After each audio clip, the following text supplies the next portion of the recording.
first 3 seconds are hugely important, not just to grab the listener, but to grab the algorithm. Even your book cover, if you show it, is going to be really important because today these algorithms are really designed to be prediction engines. So they're serving content based on the cues. The AI is actually looking at your book cover and trying to decide what it's about, and they're reading the transcript of your words. And it's really important that you make it clear to the AI. Welcome to the Written Word Podcast, the podcast for authors who want to build a successful writing career. I am Farrell Vern, and I'm here with Ricky Wallman, and this is the Written Word Media Pod. Hello, everybody. Welcome to the Written Word Media Podcast. This is the podcast for authors that want a successful writing career. And today I've got a very interesting guest. I've got Jim Tobin, a social media expert and good friend. Jim, welcome to the show. Thanks so much. Thanks so much. Expert? Maybe, maybe not. We'll see.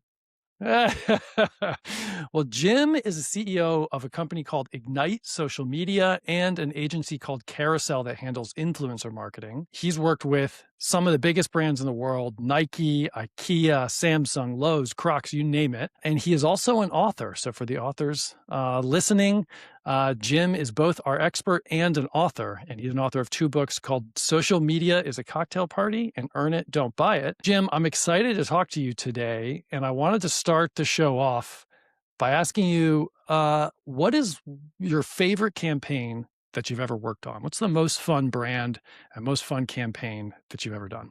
Well, the most fun brand and the most fun campaign are so different. I mean, Jeep is probably the most fun brand we ever worked on. I mean, the passion for Jeep is through the roof. It made it kind of easy. But I think the most fun campaign was for almost the opposite brand, which is Nature Made Vitamins. I mean, nobody's excited about vitamins.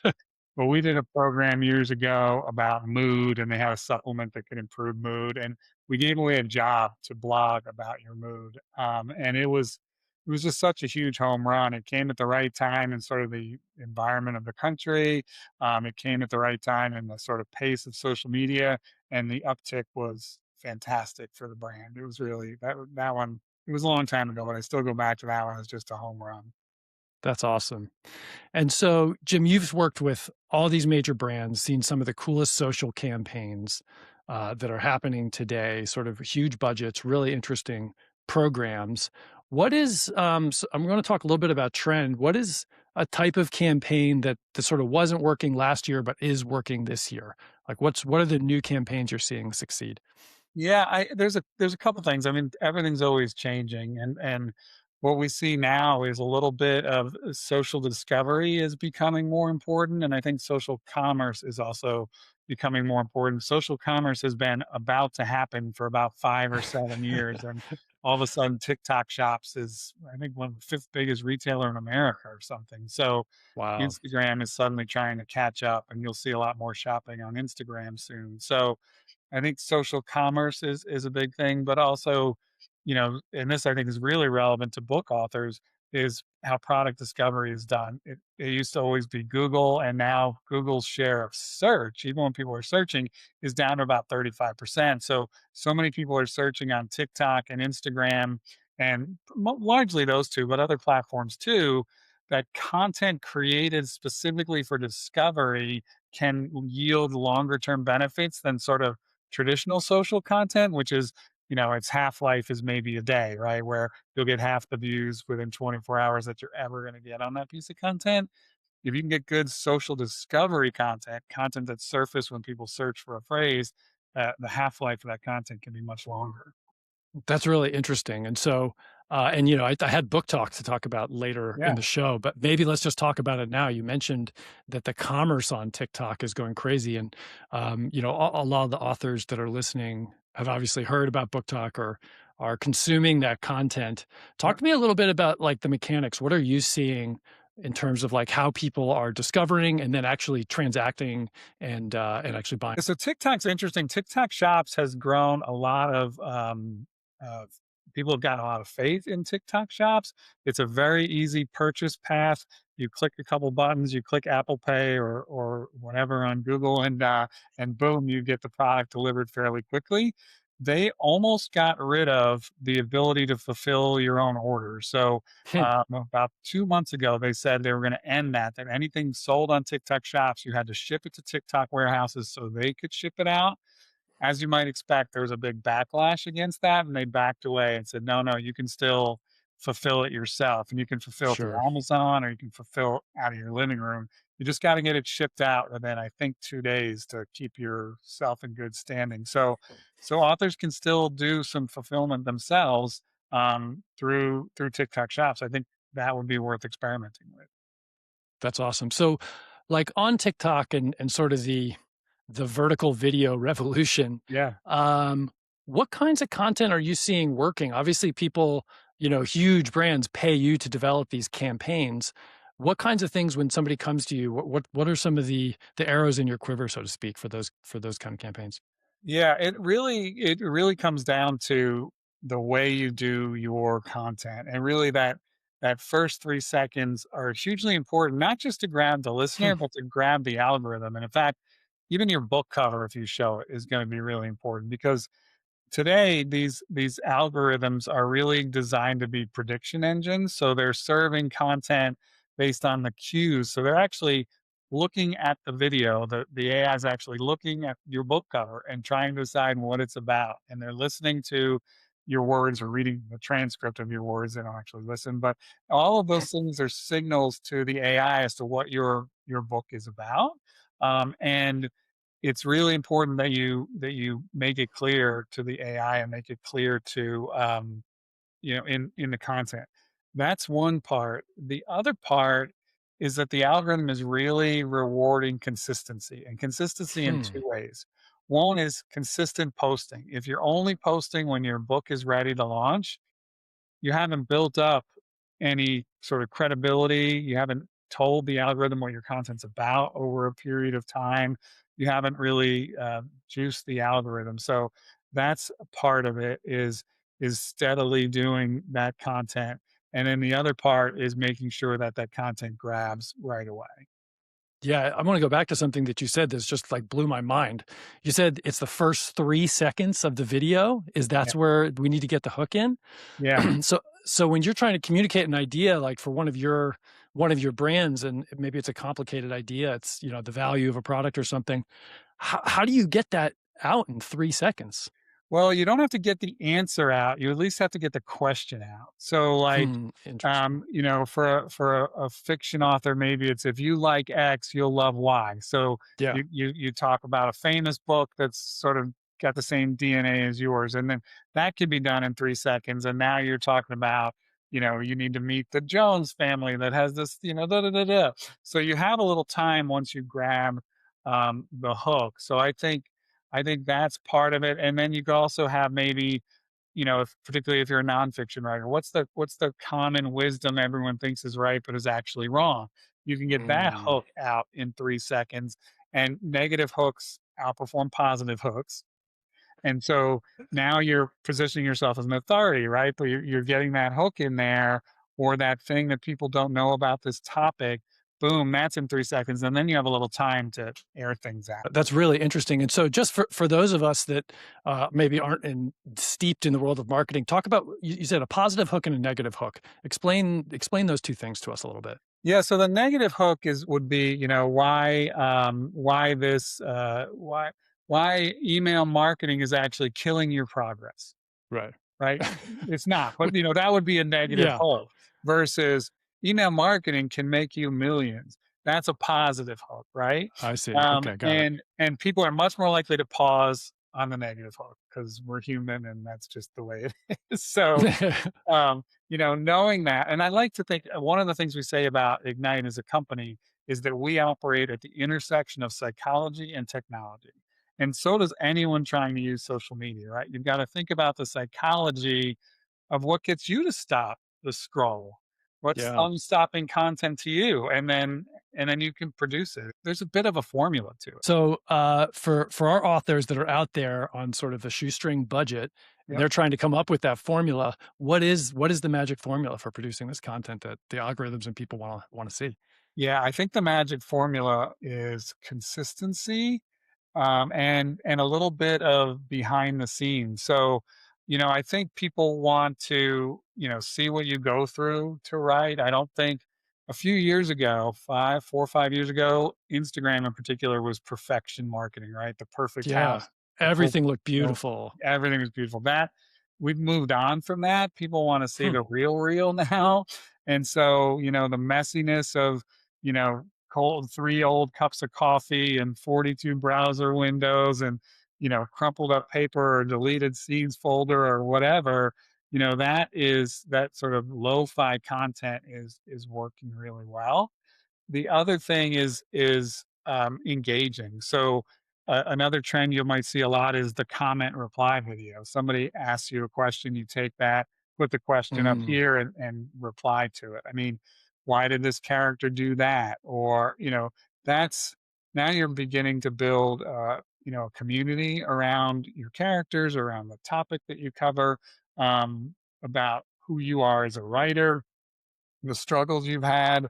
I mean, I've written 2 books and neither one was a big bestseller. I've had this company for 19 years now. I still have imposter syndrome. If you don't, kudos to you. You've broken through, but most everyone else has. And I think if you can show that, that part of things, people relate to you better than, I'm a genius author and I'm perfect. It's a little hard to relate to because who is? Yeah, that's great. That's really I think that's also probably very comforting to hear to a lot of our authors who are maybe, sometimes, I'm generalizing here, on the more introverted side, a little bit less likely to put themselves out there on video, so it's great to hear that sort of a more authentic approach can work. Absolutely. So we've been talking a lot about social and video. When you started Ignite, a lot of social content was text or Yeah. images, Yeah. and it feels like we've gone full video. Is that true? Have we gone like full video that all social content is video, or is there still a space for text and images? There's a space for both. Text less so, but images more so. So, yeah, Mhm. when we started in 2007, you couldn't even upload a photo to the news feed. So, yeah, we had to get photographers, then we had to get videographers, but so video a couple years ago, Mark Zuckerberg said 100% of content on Facebook would be video. I knew right away that would be wrong. He's been right a lot, and I've been wrong a lot, but that one I knew was wrong because sometimes you're not in a place where you wanna watch a video. Just in Right. the last 2 or 3 months, there's been a lot of data that carousels, which are multiple images, you can actually put a video in these blocks of 5, 10, even I think 20 images on Instagram. Carousels are now slightly outperforming reels. And so Really? yeah, so you can do something like uh, you know, AI, you need to be careful with how you use AI. But let's say you're a fiction writer, you could do 2 AI images of one of your characters and ask people to vote on which one looks more like the character in your In head. your mind, Yeah. yeah. And you can have 5 of those in a carousel with 5 different characters. Or, which scene, reads better to you or which backstory is more credible to you. And those could be done in carousels, and carousels are doing really well again, not only on Meta and TikTok, which we've talked a lot about, but on Instagram, carousels are doing really well. That's great. And so you're Did saying when did you I say say LinkedIn? Because I meant to say LinkedIn. Instagram carousels are doing really well. and when you say carousel, it's really just a slideshow, right? It's a series of images that are attached to the post. Yeah, I mean, when you go to create a new post and you get your photos and you can click, 5 or 10 of them, that's a carousel. It's not complicated. Okay, cool. Um, and this world of social, you started this agency a long time ago, and then at some point after kind of the social revolution got started, you started Carousel, which is influencer marketing. Yeah. And so talk to me about that. Like, obviously the rise of the influencer, that's like a job now that, 10 years ago, that wasn't a job. How do big brands think about working with influencers? And then we'll talk a little bit about how authors might think about it as well. Yeah, they think about it a couple ways. One is content creation. So we create content for brands and it's hard. Like you have to create a Yeah. compelling piece of content. If you do it every business day, you're doing it 22, 23 times a month, every month, over and over again. And maybe you make Peeps candy or you whatever you make, right, you've got to do content on that over and over and over and over again. And so it's challenging. And so one way influencers are valuable to brands is you can hire 5 of them or 200 of them and have them create content about your product. And now you've got, assuming your contract is good with them, you've got the rights to use that content. It's very helpful. Secondly, if I tell you, the written word is fantastic, that's going to resonate more than Farrell, you telling people that written word is fantastic, right? Right. When a third party vouches for something, the third party credibility that comes along with influencers has its own value as well. And so, different voices. Plus, a third thing is I think brands are good at talking about their product, and influencers are good at talking about how the product improves their life in some way. Better food, better fitness, better look, whatever it might be. Influencers just naturally gravitate to product benefits, which is really the way Yeah. to get. Yeah, that's so interesting because, when we talk to authors, we're always talking about that, right? Like, hey, you could talk about the book, that's the feature, but how do I feel when I read the book? What's the set the scene for me, right? Like, is this reading on the beach? Am I reading in bed? Am I excited? Am I calm? And so you're saying influencers can actually provide third party authority for those benefits, those feelings. Yeah, and if somebody's doing, book talk on a regular basis, they may be doing it completely on their own. They may be picking their own books, or maybe people are mailing in the books, or maybe people are paying them to Right. include the books. If they're paid, they're supposed to include a disclosure on that. We do all the time, but small budgets sometimes like slide that through. Sure. But you might be able to send your books free to someone who's a regular in your genre talking about books in their TikTok or in their Instagram. Yeah, so let's spend a minute there because that's a really interesting point. Like, how would I approach? Obviously, you're a huge agency. You've got people that work with influencers and probably have those relationships built. But let's say I don't have those relationships built. How do you approach a book talker, for example, or an influencer? Like, what's an ask that, do I want it to feel transactional? Do I want it to feel more relationship driven? Like, how do you approach that? Yeah, there's a couple ways, and it depends a little bit on your budget. Let's assume your budget is 0 or close to 0. You need to build a relationship, right? Comment on their stuff, not disingenuinely, but if you really enjoy their stuff, reply, say Tell something, them, yeah. post it to your story, whatever. And then, finding it is so easy to find anyone's address. I can find Farrell if we want. I can find your address in 2 seconds right here. It's really easy to find someone's home address if you know their name and the city they live in. It's crazy easy. You could send them a note, but send them a book, but I would include a note saying, not asking for anything, but just saying, I love your talks, or your TikToks, and I thought you'd really potentially be interested in my book. Love your feedback. You can DM me at whatever, and just Mhm. send it to them. And then, you can wait a week and say, hope you got my book. If you have I'd love any feedback. I'm early in my career, whatever. So just be a human being. There's so many people trying to automate scale that actual genuine human being handwritten notes break through. Interesting. That's amazing. Yeah. And like, you mentioned budget near zero. A lot of our authors have budget, but it's small, right? So maybe they have a few $100s. Yeah. Is what kind of like ROI can I expect? Like, how do I bring up with an influencer, somebody on TikTok or whatever? Hey, I'm willing to pay you a few $100 to talk about my book. Is that something you don't bring up right away, or should you be upfront about that? You should probably be upfront about that, because what people with little to no budget say when they approach an influencer is, would you be interested in a partnership or a Right. collaboration? Which the influencer reads immediately as they got no money. And they're getting hundreds of these, and collaboration doesn't butter the biscuit, right? It doesn't pay the bills, right? And so, they're likely going to delete those if they get them on a regular basis. Saying something like, hey, I'd love for you to include this. I have a budget of, $250. I don't know if that's sufficient for what you're doing, but I'd be happy to pay you for your time, whatever. I mean, at least they can say, I charge 5,000, or Yeah. I Right. would love to do that, or Yeah. something. But But getting that out early because otherwise they're just going to delete your email. There won't be a second chance. Having said that, if I had a small budget before I went to influencers, I would do what we call organish boosting of my own content. So in our world, we call organic content you just share to Instagram or wherever, and You you don't create it put any, yourself. yeah, you don't put any Yeah. media dollars behind it. And then there's Yeah. paid content. So for us, there's paid and there's organic. We have a third category in the middle we call organish. So it's that social first content that looks real and genuine because it is, but you put a few dollars behind it. And you can put $5, $25 around a piece of content. There's a boost button on Meta. They make it Similar, real easy, don't they? yeah, and just boost that. And if you want to see why, there's an Organish calculator on our website. If you search Organish calculator, who else is trying to rank for the word organish, right? You'll find us.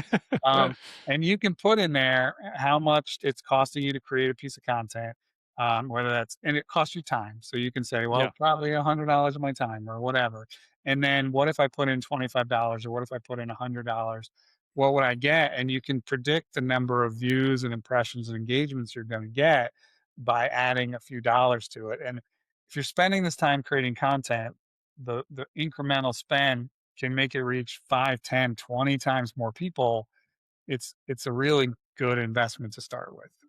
That's amazing. Okay, that's a good tip for all of our listeners. If you spend the time to make the content, throw a few bucks behind it, sort of promote it, get the word out. Since leverage the time that you've spent to create the content. Yeah, and then leverage the data that comes back, right? If you did 25 bucks to 5 pieces of content and 2 of them got this and 3 of them got this, well, this is telling you you did something right. So Yeah. do more of that and do less of this. So yeah, you bring up an interesting point around the content and what you do with it. So let's say I create 5 pieces of content. I've managed to get over myself and my imposter syndrome, and I record a Right. few things. Um, When I create this, how do you think about cross-platforming? Like, can I record one video and then it goes to TikTok, post the same thing to Instagram, the same thing to YouTube? Or do you really need to be sensitive to the different platforms and what works there? So what's the expression? Perfect is the enemy of good. I mean, in the Yeah, ideal world, you would do separate, slightly different content, right? But we yeah, have a lot of clients who have fairly big budgets that can't afford to do a completely fresh piece of content across all the right. platforms. And sometimes you don't need to. So sometimes brands will share some of the content from Instagram to TikTok and some of the TikTok content to Instagram, and rewrite the caption a little bit to make it make sense. Like don't use Mhm. BookTok on Instagram, things like that. But I think the better thing to do is at least get it out there and see is it resonating better on one of the platforms or another because YouTube has YouTube Shorts, so it's the same vertical video. TikTok, Instagram, even Snapchat, you can upload videos to. They're all 9 by 16. Hmm. You can put them in all the places, and you can get feedback on what's working better. You may attract a bigger audience in YouTube Shorts than you expected, for example. So start with that, and I think just forcing yourself to do it whatever, every day or twice a week or whatever you can stand, Yeah. you're going to learn as you create this content. And initially, if you don't have a lot of followers and you're not getting a lot of engagement, nobody's seeing your mistakes. It's okay. You're just ignoring it. It's okay. Yeah. Just learn and you'll get more comfortable. You'll get better. That's amazing. Yeah, so I wanna talk a little bit, with authors, they have one type of product, it's a book, right? Sometimes it's an audiobook, sometimes it's a print book, whatever, and they're not doing rapid release most of the time, or if they are, at maximum, maybe they have 10 products a year that they're Yeah. launching. So a lot of that time is spent sort of in pre-launch mode, right? When you have a new title coming up. When you're advising a big brand, how do you think about spending budget before a product comes out and then after a product comes out? Like, how do you think about that dynamic? Yeah, so there's brand and product, and you, the author, are the brand, and each book you have is a product. A couple things. One is um, I'm not a big fan of mystery posts. Like a lot of clients like to go big with something they're going to announce a month later, and I'm like, no, you're wasting energy. If you can get somebody's attention and get them to click, that's hard, and now you're wasting it when they can't.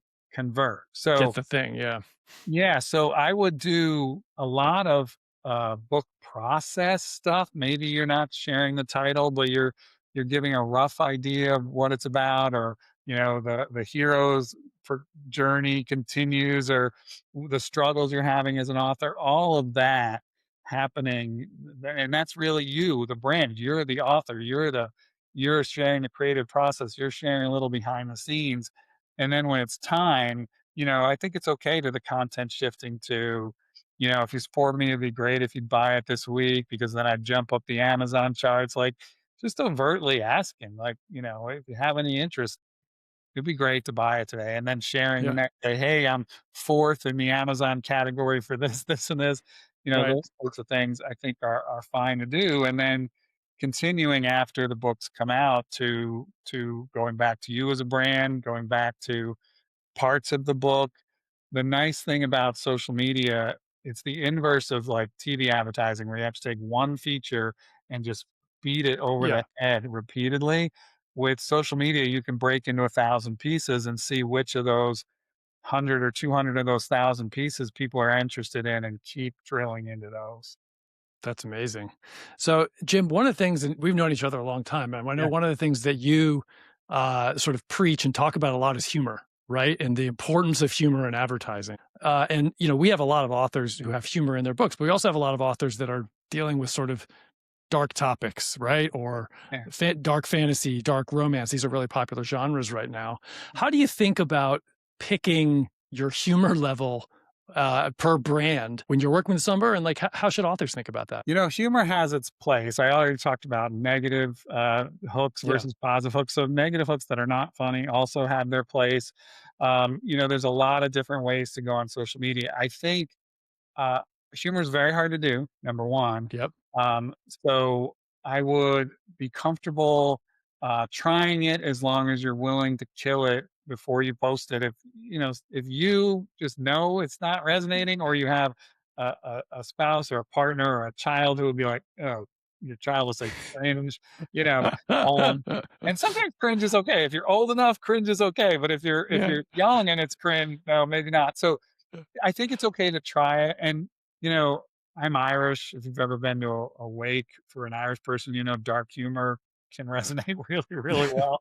But you're also recording yourself, and you're putting it out on social media where everybody might not get it. So, I'd be a little cautious about that. We have an intentionally diverse staff in terms of age and experiences and genders and ethnicities, not just because of altruism, but because we know when we post something, everyone's going to hear it a different way. And we Mm. need to be careful that we don't hurt any of these brands that have entrusted us. So, being able to risky is okay, but you want to check your risks and make sure they're intelligent risks, and not just not going to get you canceled. Yeah. So how do you, for lack of a better word, like workshop a joke or workshop something that you're thinking about? You mentioned your spouse, and a lot of authors are really solopreneurs, right? It's them. Maybe they've got a virtual assistant, maybe they've got a friend or a spouse. They're like an author buddy, but they don't have big teams where they can send it around to 30 people and get in. How do you figure out, like, hey, I made this piece of content. Like, is this okay, or do you kind of just post and pray? How does it work? I mean, if you're on your own, you can, let it go to tomorrow, and then say, I'm going Yep. to look at this as somebody who doesn't know me the best I can. Hmm. Different people are going to have different capability of doing that. But also, do you have a friend who's a little more risk averse and a friend who's a little more wild? Asking both of them, or at least asking the risk averse friend, is, do you think this is going to hit the way I think it's going to hit?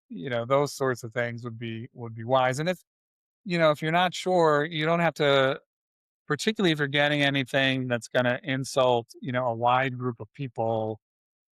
It takes a lot of art to pull that off. There's some comedians who can Yeah. pull it off. That's probably Right. not you. So, Right. if you're insulting a large group of people, I would probably take a different approach. Got it. Okay. Yeah, that makes sense, and wise words. So Jim, we talked a lot about like trending, kind of like what's working today and what you're seeing. kind of like as you look over, 2026 and into 2027, like what trends do you think are going to be coming up? What should the sort of small marketer of the world keep their eye on as things are developing?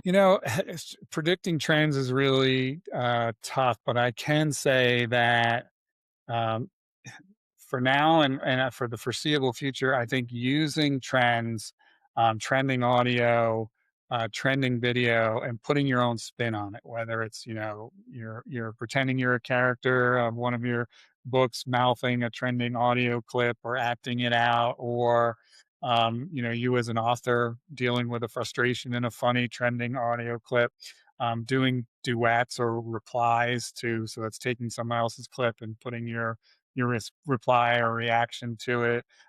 Those sorts of things are going to continue to work for a while. Now, big brands can get sued for using something they don't have the rights to. I think it'd be very unlikely, not impossible, for an author to get sued for that. I think the worst case scenario is you get a request to take it down. Most Sure. cases, people would consider it. I think if it's satire or it's fair use. So big brands don't have some of that protection, but hashtag not a lawyer. But I think I think using trends and responding to trending content can give you a leg up. Got it. Okay, perfect. And then, I always like to kind of, as we get towards the end here, I like to talk about tactics because that's one of the things like when we look in the comments and we talk to authors, they're like, that was really cool, but like, how do I do this? So, talk to me a little bit about like the tools. Is this like, let's say I want to start creating some social content, I'm comfortable making a video or two. Am I just using my phone? Do I need to buy some stuff? And then, like, what kind of software do I use? Like, what am I getting myself into here? Yeah, we shoot a lot of content on phones for our clients. We do have, the SLR. I guess they moved past the DLR. We have the nice digital Yeah. cameras as well, and we have some other like the Osmo with the thing so it doesn't move. We have all that stuff, but we still use phones a decent amount of time. I think the quality on phones now is generally 4K, which is Yeah. more than you need. And so I think you should feel comfortable using your phone, particularly as you're getting started. And then there's a lot of good tools. Instagram has edits, which is supposed to help you use some templates and things. Um, uh, TikTok has CapCut, which you can use. You don't Yep. have to use it only on TikTok. I prefer CapCut. I think it's a little further advanced. I would say though that CapCut can make some really polished looking stuff. Be careful that you don't over polish. I think Hmm. somebody sees something that looks like it was done by an art director or whatever, they're like, "This isn't real social content," they can skip it. So, just because it's zoomy and it has 57 effects on it, doesn't mean it's gonna work better than simple scene edits that you could do yourself. We do things in Adobe on desktop, sometimes because we have to get very precise, but I think doing some basic stuff on your phone is a good way to start. That's great. Okay, cool. And then let's say I'm an author and I'm willing to dedicate 30 minutes a week. That's it. 30 minutes a week to my social media presence. I know that's not a lot, especially for somebody who lives in this world all the day. But how should I think about spending that 30 minutes? What's like the most important way I could spend? It's creating content, number 1, because you'll be Yeah. surprised how much time content creation can take. Because, you may have to do it, or you may stumble on your words and find yourself doing it 5 times, and now you're getting sweaty. The the editing is probably gonna take you longer than the filming, even if it's Yeah. simple editing, so I would just try and at 30 minutes a week, I would try and create a piece of content, 2 Yeah. pieces of content. I would keep it low. The other thing I would factor in is, everybody's in the past was trying to get likes. If you can think about content that's going to get you shares, the algorithm vastly rewards share content or Interesting. like content. So, content like there's always the guy who, or we all have that one friend who, that's what we all send to our friend. This is you. This is Yeah, right. you're the guy. And so if you can think about what content would someone share with their friend or their spouse or their co-writer or whatever, if you can break that in the algorithm, you're going to have some success. Interesting. Okay, that's a great tip there. Okay, and then lastly, one of the things that we preach a lot here at Written Word Media, we're big fans of email, always have been, Yep. and authors managing their own mailing list. We think is one of the Yes. most powerful tools that they can do. What's the how do I think about like I've got a mailing list of a few hundred, maybe a few thousand people, and then I've got my social. How do those two things play together? As those are two kind of the big tools that a solopreneur has. Yeah, I mean, social, you're renting an apartment, right? And Yep. you and to use a house you own. I think periodically reminding people to move over to sign up for your email in social content is good. Now, remember that Organish I talked about? In organic content on Instagram and TikTok, at least, you can't easily put a link. But if you boost the content, you can add links to paid content on both those platforms. So Interesting. doing that over to sort of a lead capture. You can also do contests and sweepstakes and promote people out to your site to, free copy of the book or, whatever. Doesn't have to be very expensive, but capturing email through getting people to come over and leave an email is very, very good. And then the other sort of in between step that there's some tools. There's one called Stampede Social. There are others Mhm. where if you can get somebody to comment with a particular word, then you can DM them a link to something. That is can be really, really efficient. So look at Stampede Social as something you might want to sign up for. And then in your content, you just say, DM me this word, and anyone who leaves that word, now you're DMing them anything you want. And so now you're getting that connection and trying to nudge it off of the social platforms. That's awesome. Okay, great. And so, as we're coming to a close here, what's the one biggest mistake that you see on social? Doesn't have to be for authors, but like what is when you're doing your market research and you're flipping through the feeds and you go like, oh gosh, I wish they would do that. What do you see right now that people should stay away from? People try to in all sorts of places, they try to make the sale with a piece of content, right? They try to take you through the problem, why they're the solution, and cover objections. Now they're at a minute 45. Like nobody wants that. Think about or they want that when they're way down the funnel, right? Maybe Yeah, that's once they're yeah. yeah, that's a good piece of YouTube content, right? But to attract attention, first you have to people know you exist. And so there's something called the mere presence effect, or if someone's even aware you exist, they think better of you very, very quickly, even if they don't know much about you. So don't think I've got to set up and record this video and it's got to be the history of, Roman architecture, how it plays in my novel. No, like little snippets, 15, 30-second snippets over and over again will attract the people over time who are interested in Roman architecture or whatever it is you deal with.